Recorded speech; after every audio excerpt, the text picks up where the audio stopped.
7 বছর পর হচ্ছে বিএনপির বর্ধিত সভা। প্রধান অতিথি হিসেবে ভার্চুয়ালি যোগ দেবেন চেয়ারপারসন খালেদা জিয়া। তারেক রহমানের দিক নির্দেশনায় নতুন পথ চলার প্রত্যাশা।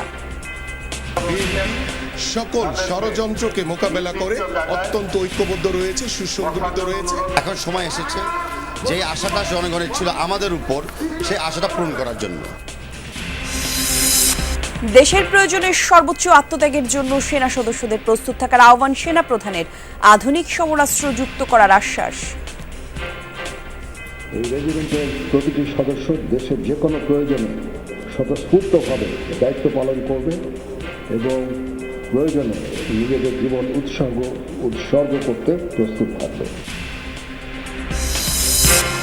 রহস্যময় রোগে কঙ্গোর 2টি গ্রামে কমপক্ষে 53 জনের প্রাণহানি। প্রথমে মারা যাওয়া ব্যক্তি বাদুড় খেয়েছিল জানিয়েছে WHO।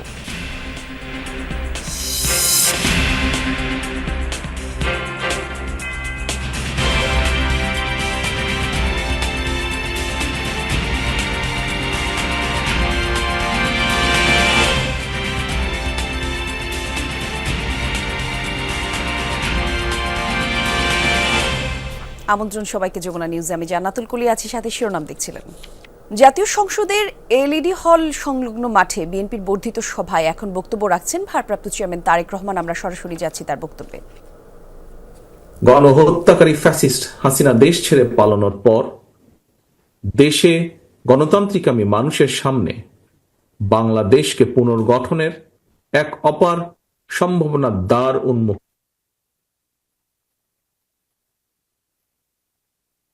করার জন্য এরই মধ্যে যন্ত্র শুরু হয়েছে।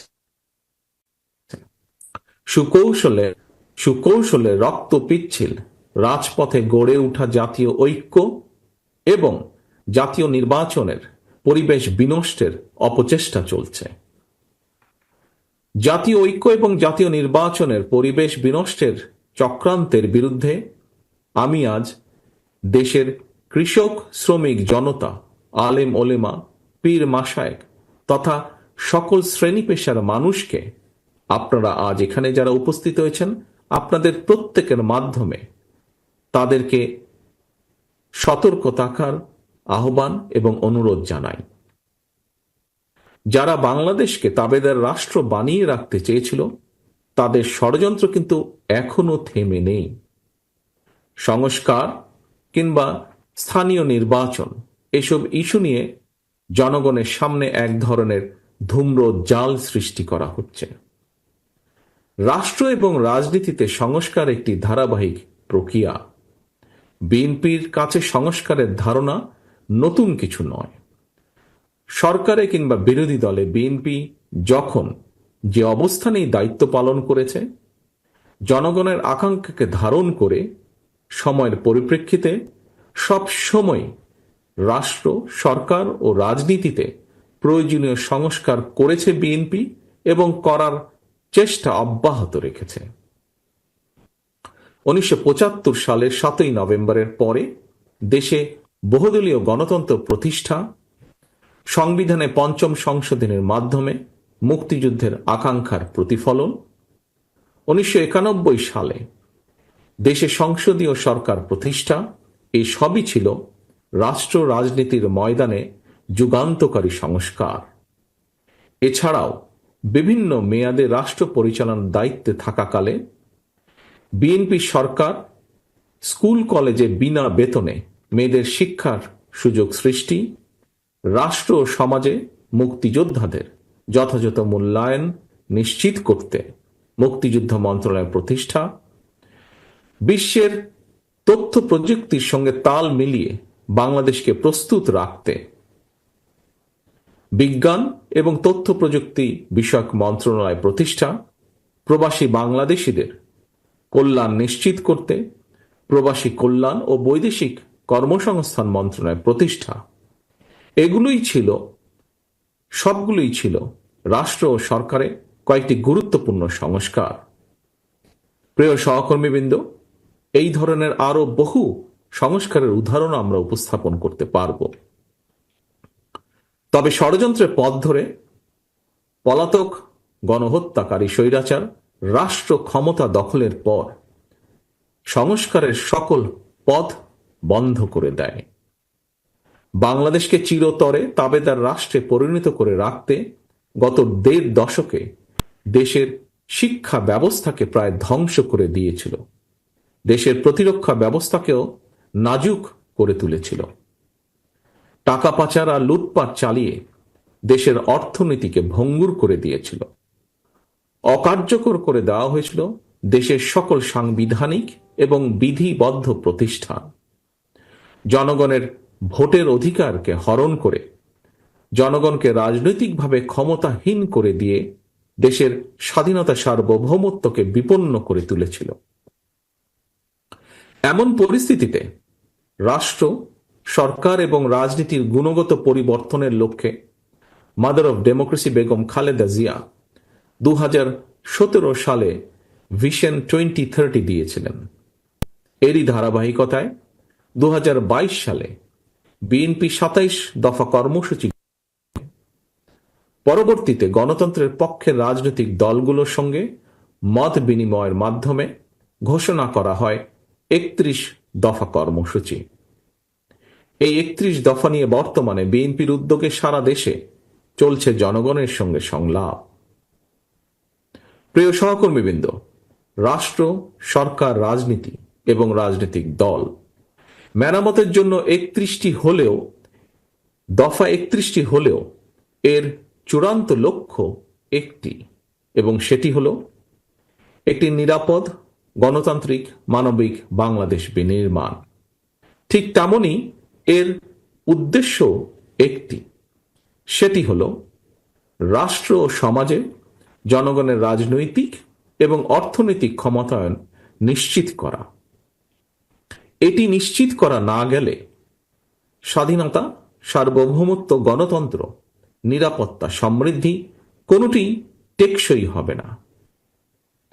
রাষ্ট্রের স্বাধীনতা এবং নিরাপত্তার জন্য জনগণের রাজনৈতিক ক্ষমতায়নের কোনোই বিকল্প নেই। রাষ্ট্র এবং সমাজে জনগণের রাজনৈতিক ক্ষমতায়ন নিশ্চিত করার পূর্ব শর্ত হল প্রতিটি নাগরিকের ভোট প্রয়োগের অধিকার বাস্তবায়ন, এবং এ লক্ষ্যেই একটি রাজনৈতিক দল হিসাবে বিএনপি বারবার জনগণের ভোটে জনগণের কাছে দায়বদ্ধ সরকার প্রতিষ্ঠা করার লক্ষ্যে জাতীয় নির্বাচনের দাবি জানায়। একজন রাজনৈতিক কর্মী হিসাবে আমি বিশ্বাস করি আজ এবং আগামী দিনের রাজনীতিতে বিএনপির এই 31 দফা হচ্ছে একটি বৈষম্যহীন গণতান্ত্রিক মানবিক বাংলাদেশ প্রতিষ্ঠার সনদ। তবে এই 31 দফাই শেষ কথা নয়। সময়ের প্রয়োজনে রাষ্ট্র, সরকার, রাজনীতি ও রাজনৈতিক দলের সংস্কারের জন্য এই 31 দফাতেও সংযোজন বিয়োজনের সুযোগ রয়েছে। এমনকি বিএনপির 31 দফার সঙ্গে বর্তমান অন্তর্বর্তীকালীন সরকারের সংস্কার প্রস্তাবে খুব বেশি ইস্যুতে মৌলিক বিরোধ নেই। সম্মানিত নেতৃবৃন্দ, বিভিন্ন সময় জাতীয় নির্বাচন নিয়ে প্রধান উপদেষ্টার বক্তব্য জনমনে ইতিবাচক ধারণা সৃষ্টি করলেও জাতীয় নির্বাচন নিয়ে কোনো কোনো উপদেষ্টার বিভ্রান্তিমূলক বক্তব্য, মন্তব্য স্বাধীনতা প্রিয় গণতান্ত্রিকামী জনগণের জন্য হতাশার কারণও হয়ে উঠেছে। অন্তর্বর্তীকালীন সরকারের প্রতি বিএনপি সহ গণতন্ত্রের পক্ষের সকল রাজনৈতিক দলের নিঃশর্ত সমর্থন থাকলেও সরকার এখনো তাদের কর্মপরিকল্পনায় অগ্রাধিকার নির্ধারণ করতে পারছে না বলেই মনে হচ্ছে। সারা দেশে খুন, হত্যা, ধর্ষণ, চুরি, ছিনতাই, রাহাজানি বেড়েই চলেছে। বাজার সিন্ডিকেটের কবলে পড়ে নিত্য প্রয়োজনীয় দ্রব্যমূল্য নিয়ন্ত্রণহীন। বর্তমান অন্তর্বর্তীকালীন সরকার এখনো মনে হয় দেশের আইন শৃঙ্খলা পরিস্থিতির উপরে সম্পূর্ণ নিয়ন্ত্রণ প্রতিষ্ঠা করতে পারেনি। সরকার যেখানে বাজার পরিস্থিতি কিংবা আইন শৃঙ্খলা পরিস্থিতির নিয়ন্ত্রণে কাঙ্ক্ষিত সাফল্য অর্জন করতে পারছে না, সেখানে জাতীয় নির্বাচনের আগে স্থানীয় নির্বাচন অনুষ্ঠানের নামে কেন দেশের পরিস্থিতি আরো ঘোলাটে করতে চাইছে, এটি জনগণের কাছে বোধগম্য নয়। গণতন্ত্রকামী জনগণ মনে করেন স্থানীয় নির্বাচন অনুষ্ঠিত হলে সেটি হবে সারা দেশে পলাতক স্বৈরাচারের দোসরদের পুনর্বাসনের একটি প্রক্রিয়া, যা সরাসরি গণ অভ্যুত্থান আকাঙ্ক্ষা বিরোধী। গণহত্যাকারী, টাকা পাচারকারী, দুর্নীতিবাজ মাফিয়া চক্রকে পুনর্বাসন প্রক্রিয়া এই ফাঁদে বিএনপি পা দেবে না, বিএনপি পা দিতে পারে না। প্রিয় সহকর্মীবৃন্দ, বিএনপি জনগণের কাছে প্রতিশ্রুতিবদ্ধ আগামী জাতীয় নির্বাচনে বিএনপি জনরায় রাষ্ট্র পরিচালনার দায়িত্ব পেলে গণহত্যাকারী মানবতা বিরোধী অপরাধীদের বিচারের মুখোমুখি করবে। অন্তর্বর্তীকালীন সরকারের প্রতি আহ্বান, সারা দেশে গণহত্যাকারীদের দোসর মাফিয়া চক্রকে পুনর্বাসনের স্থানীয় নির্বাচন অনুষ্ঠানের পরিকল্পনা থেকে সরে আসুন। অবিলম্বে আগামী দিনগুলোর জন্য অন্তর্বর্তীকালীন সরকারের সুনির্দিষ্ট কর্মপরিকল্পনার রোডম্যাপ ঘোষণা করুন। গণহত্যাকারী মাফিয়া প্রধান হাসিনা দেশ ছেড়ে পালানোর পর এ পর্যন্ত বেশ অনেকগুলো নতুন রাজনৈতিক দলের আত্মপ্রকাশ ঘটেছে। বহুদলীয় গণতন্ত্রে বিশ্বাসী বিএনপি সকল নতুন রাজনৈতিক দল ও সংগঠনকে স্বাগত জানায়, তবে নির্বাচনের মাধ্যমে গ্রহণ কিংবা বর্জনের চূড়ান্ত সিদ্ধান্ত জানাবে জনগণ। সুতরাং প্রতিটি দলের অংশগ্রহণ একটি অবাধ ও সুষ্ঠু নির্বাচন, জাতীয় নির্বাচন অনুষ্ঠানের লক্ষ্যে সবার আগে নির্বাচন কমিশনকে প্রস্তুত রাখতে হবে। দেশে একটি অবাধ এবং সুষ্ঠু নির্বাচন অনুষ্ঠানের জন্য নিরপেক্ষতাই হচ্ছে অন্তর্বর্তীকালীন সরকারের সবচেয়ে বড় পুঁজি। দেশের প্রয়োজনে সেনাবাহিনীর সদস্যদের দায়িত্ব পালন আর সর্বোচ্চ আত্মত্যাগের জন্য প্রস্তুত থাকার আহ্বান জানিয়েছেন সেনাপ্রধান জেনারেল ওয়াকারুজ্জামান। সকালে রাজশাহী সেনানিবাসে প্যারেড গ্রাউন্ডে কর্নেল অফ দ্য রেজিমেন্ট অভিষেক অনুষ্ঠানে প্রধান অতিথির বক্তব্য রাখেন তিনি। বলেন, সেনাবাহিনীর অন্যান্য রেজিমেন্টের মতো ইনফ্যান্ট্রি রেজিমেন্টকে আধুনিক এবং আরও সক্ষম করে গড়ে তোলা হবে। বাড়ানো হবে আধুনিক সমরাস্ত্র এবং যন্ত্রাংশের সরবরাহ। এর আগে প্যারেড পরিদর্শন করেন তিনি, পরে সেনাপ্রধানকে কর্নেল অফ দি রেজিমেন্ট পদক পরিয়ে দেয় হয়। আমি আশা করব বাংলাদেশ ইনফ্যান্ট্রি রেজিমেন্টের প্রতিটি সদস্য তাদের উপর অর্পিত দায়িত্ব সর্বোচ্চ শৃঙ্খলা এবং পেশাদারিত্বের সাথে পালন করবে। এই রেজিমেন্টের প্রতিটি সদস্য দেশের যে কোনো প্রয়োজনে স্বতঃস্ফূর্তভাবে দায়িত্ব পালন করবে এবং প্রয়োজনে নিজেদের জীবন উৎসর্গ করতে প্রস্তুত থাকবে। শিক্ষার্থীদের নতুন রাজনৈতিক দলের আত্মপ্রকাশ হচ্ছে আগামীকাল। এই সংক্রান্ত আয়োজন হবে মানিক মিয়া অ্যাভিনিউতে। সেখানে সহকর্মী লামিয়া তিথি আছেন। তিথি, একটু জানাবেন নতুন রাজনৈতিক দলের আত্মপ্রকাশ অনুষ্ঠানের প্রস্তুতি কেমন দেখছেন?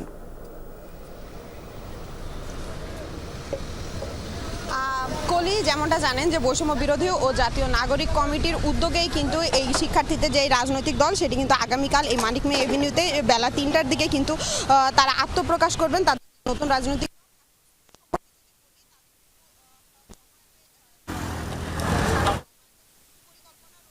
এই আত্মপ্রকাশ ঘিরে ইতিমধ্যে সকাল থেকে কিন্তু দুইটি ট্রাকে করে বাস আনা হয়েছে এবং এখানে কিন্তু মঞ্চ তৈরির কাজ চলছে। দুই দিকে ব্যারিকেডের প্রস্তুতি চলছে, যদিও ব্যারিকেড দেওয়া শুরু করবে বলে জানিয়েছেন এখানকার যারা রয়েছে কর্মকর্তারা। একই সাথে কিন্তু এখানে মেডিকেল টিম থাকবে, ওয়াশরুমের ব্যবস্থা রয়েছে, পুলিশ বুথেরও ব্যবস্থা করছেন তারা। এছাড়া খাবার পানির ব্যবস্থা রয়েছে।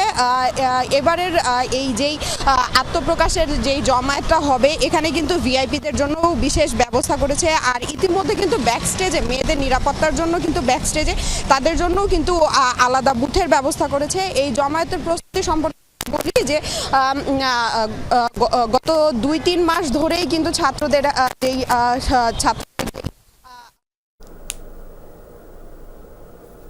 তিথি, ধন্যবাদ আপনাকে। দর্শক, বিএনপির বর্ধিত সভায় যুক্ত হয়ে বক্তব্য রাখছেন ভারপ্রাপ্ত চেয়ারম্যান তারেক রহমান। আমরা সরাসরি আরো একবার যাচ্ছি তার বক্তব্যে। গণতন্ত্র বিপন্ন হলে বিএনপির স্বার্থ বিপন্ন হয়। মাফিয়া প্রধানের পলায়নের পর দেশে বর্তমানে গণতান্ত্রিক পরিবেশ ফিরে এসেছে। জাতীয় নির্বাচনের সময়ও হয়তো ঘনিয়ে আসছে। তাই দলকে, কোনো ব্যক্তি নয় বরং দলকে এ ব্যাপারে ধীরে ধীরে আপনারা প্রস্তুত করুন। আমি দেশবাসীর উদ্দেশ্যে একটি বার্তা দিয়ে বলতে চাই, বিএনপি শুধুমাত্র আপনাদের ভোটের পুনরুদ্ধারই নয়, আপনার ভোটের প্রয়োগের অধিকার নিশ্চিত করতে চায়। আপনাদের সমর্থন পেলে বিএনপি এমন একটি সরকার প্রতিষ্ঠা করতে চায় যে সরকার আপনার কাছে, আপনাদের কাছে তথা দেশবাসীর কাছে জবাবদিহি করতে বাধ্য থাকবে। আমি জনগণের বাংলাদেশ জাতীয়তাবাদী দলের পক্ষ থেকে জনগণের সমর্থন চাই সকলের সহযোগিতা। প্রিয় নেতৃবৃন্দ, বর্ধিত সভার শুরুতেই বক্তব্য আর আমি বাড়াতে চাই না। বর্ধিত সভা শেষে আবারও আপনাদের সঙ্গে কথা হবে ইনশাল্লাহ। সারা দেশে বিএনপি এবং এর অঙ্গ ও সহযোগী সংগঠনের সর্বস্তরের নেতা, কর্মী, সমর্থক, শুভাকাঙ্ক্ষীদের প্রতি আহ্বান, আপনারা শৃঙ্খলাবদ্ধ থাকুন। আপনারা যে কোনো মূল্যে ঐক্যকে ধরে রাখুন। ধন্যবাদ।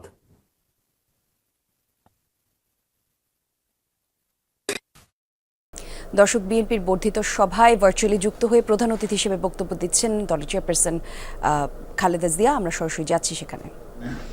আমি চিকিৎসার কারণে যুক্তরাজ্যে অবস্থান করলেও আমি সব সময় আপনাদের পাশেই আছি। দীর্ঘ 15 বছর গণতন্ত্রের জন্য, আমার মুক্তির জন্য আপনারা যে নিরন্তর সংগ্রাম করেছেন এবং আমাদের অসংখ্য সহকর্মী প্রাণ দিয়েছেন, জুলুম নির্যাতনের শিকার হয়েছেন এবং প্রায় 1.25 লক্ষ মিথ্যা মামলায় জর্জরিত হয়েছে, এখন আদালতের বারান্দায় ন্যায় বিচারের জন্য ঘুরে বেড়াচ্ছেন। আপনাদের এ ত্যাগ শুধু দল নয়, জাতি চিরকাল স্মরণ রাখবে। দেশ আজ এক সংকটময় সময় অতিক্রম করছে। আপনাদের এবং ছাত্রদের সমন্বিত আন্দোলনের ফলে ফ্যাসিস্ট শাসকেরা বিদায় নিয়েছে। একটা অন্তর্বর্তীকালীন সরকার গঠিত হয়েছে।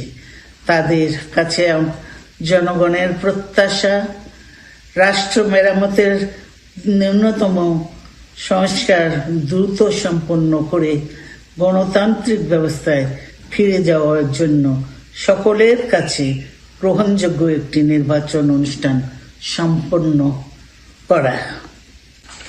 আমার অবর্তমানে দলের ভারপ্রাপ্ত চেয়ারম্যান, সিনিয়র নেতৃবৃন্দ এবং আপনাদের সকলকে সাথে সঙ্গে নিয়ে নিরন্তর কাজ করে দলকে সুসংহত করেছেন।